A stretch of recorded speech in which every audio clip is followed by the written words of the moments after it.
Hello and welcome to this brief training session on how to use the comments feature in Book Creator. To enter Book Creator, you must sign in using your Highland Google account. When you sign in, if you've previously used Book Creator, you will come to your libraries page where you'll be able to find the library that your book is in. You go into the library and you find the book that you're looking for. If you have got children into this library, they will be able to, or you'll be able to see all of the books that they have created, and you'll also be able to go in and edit and see what they've been doing.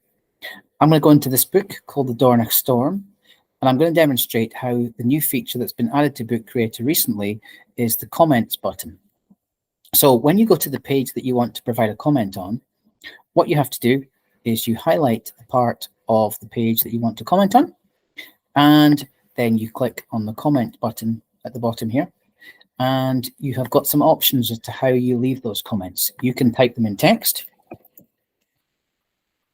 or you could record a video, or you could record a sound, you could leave an emoji, you could also use some of the other tools that are available in Book Creator, also the animated emojis as well. When you finished posting your comment, just press post, and it will appear at the top. When the child next logs into their book, they'll be able to see this comment, and they'll actually be able to respond to that comment themselves.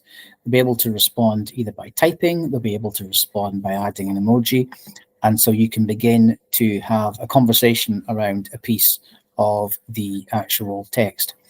If the child has managed to resolve this particular comment or question, if it's something they have to do, if they tick on the tick, it will take that comment off, and then it will disappear. I can't do this just now because I'm logged in as myself, but if the child clicks on the tick, it will actually remove the comment because the comment has been resolved. This is just a new feature of Book Creator that hopefully will add even more reason to be using Book Creator. If you've enjoyed this particular training session, keep an eye out for any of the longer Book Creator training sessions, or keep your eyes peeled for some more of these brief 2 or 3 minute sessions that we're going to be running.